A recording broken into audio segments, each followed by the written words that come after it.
All right, so I will, and I forgot to tell you this or mention this before, but I will not get through all of the slides in my presentation.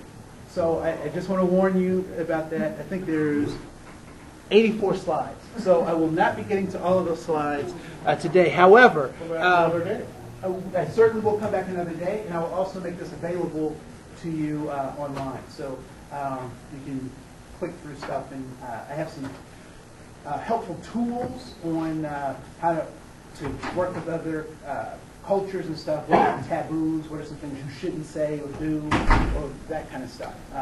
So we'll get to that in just a little bit. And so I just want to talk a little bit about what diversity should be, or what is the intent of diversity, right? Because it's gotten lost. I mean, for example, how is diversity defined? How do you define it? What does it mean?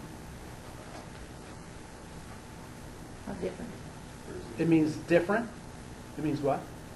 What's diversity mean? Yeah. Accepting different things. Accepting different things. Okay, what else? Flexible. Being flexible. Being open-minded. Being open-minded. So if I asked 100 people what diversity was, how many answers would I get? 100. Right? Our attorneys say 200. Right? So if I'm a math teacher and we've been working on addition, and we all know that 2 plus 2 equals 4, and that's what I'm testing on, and I give my students a test, and one of the responses I get is 2 plus 2 equals 5, 2 plus 2 equals 6, 2 plus 2 equals 8. What can we say about my educational process? It's not working. I'm not a good teacher, right? So we have to go back to basics and start over. And so, and it's funny, my friend had an instructor who would look at their papers and their assignments. She was a little Asian woman, and so she'd look at the papers and go, And then she'd hand the paper over to them, and she'd say, "To make better, you must start over." Right? And so I want us to think about, how do we start over? So here we go. So there's dignity and honor of being human. What is dignity? What does that mean? What is dignity? It is respect. What else is dignity? Feeling of self-worth. A feeling of self-worth, right? Is dignity something that you have or something you give? Yeah. It is in fact both, right? It's in fact both. And it's funny, if you don't give people dignity, they'll try to take it, right?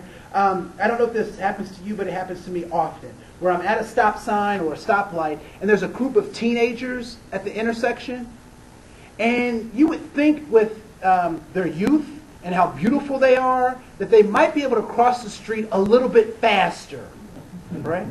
And I used to think it was because their pants were hanging too low, but I've seen them get those pants up and get going, right? But it's always funny because they will walk across the street and then they make eye contact with me, eyeball to eyeball. And what I figured out is what they're saying to me is, your kind, adults, don't ever see me, but you will see me now.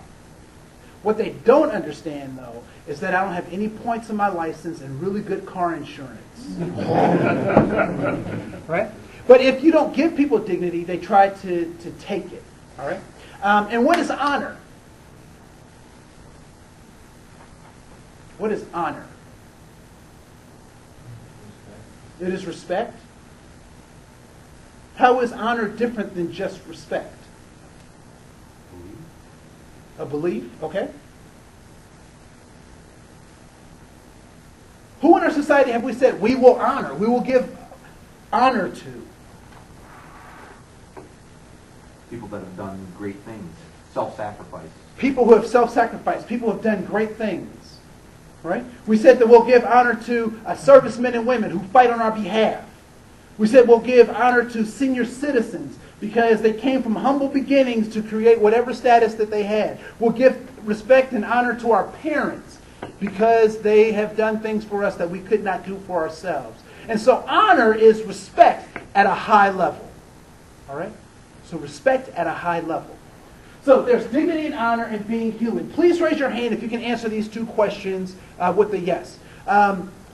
Raise your hand if you've purchased a ticket or you passed a test that made you eligible to be born on this planet. None of us have done anything to bring ourselves here. We all came here by invitation. I don't want to think about how that invitation came. It's disgusting. But we all came here trying to figure out what it means to be this last part, to be human. And when I searched for a definition, I found two interesting things about human. That it has two definitions. One is the noun, being a biped, having opposable thumbs, a big brain, and a belly button. If you ever encounter a person without a belly button, be concerned. All right? Homo sapiens sapien, the one who knows that they know they exist, to be human. But there's also, human is also a what? An adjective. And what do adjectives do? They describe the what? The noun. So adjectives describe the noun. So what is it that we teach the smallest of our species, our nieces, our nephews, our sons and our daughters? What do we teach them about what it means to be human?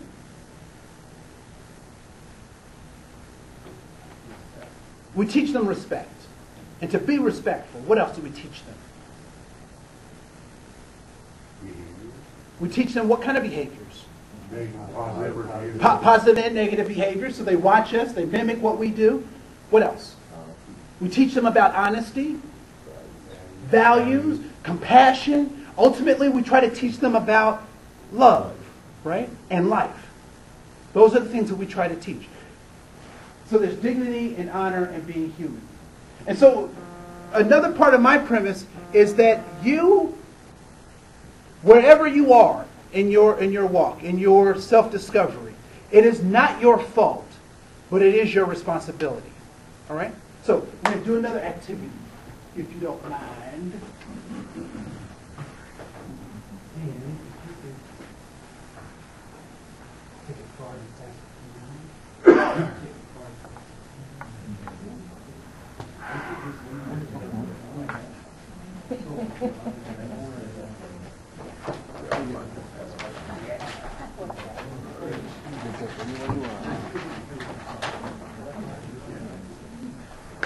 There we go.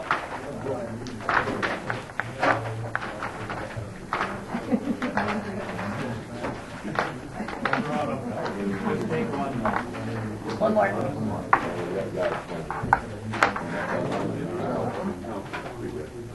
Sweet, right on. So each of you should have a card, and you should have a card. On the front side of that,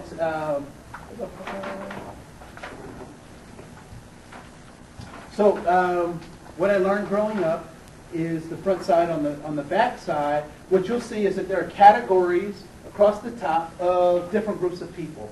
Obviously, I was not able to put everybody on here, so please use this as a metaphor to talk about the other groups as well. These are cultural groups across the top, and then there are groups who try to teach us or tell us something about these groups. All right? So parents and family, friends, school and workplace, TV, movies and media, personal experience. And so I want you to answer the question, what did you learn from these groups? But I want you to answer this in a specific kind of way. What I'd like you to do is I want you to put a plus any place that you learn something positive about a group of people. All right? I want you to put a minus where you've learned something negative about a group of people from this side. All right? And I want you to put a 0 if you've never had that discussion or have never talked about that group of people before. All right? You can have pluses and minuses in the same box. All right? But the size of your plus and the size of your minus will dictate how much you learn. So a really big plus means you learned a lot of positive. A little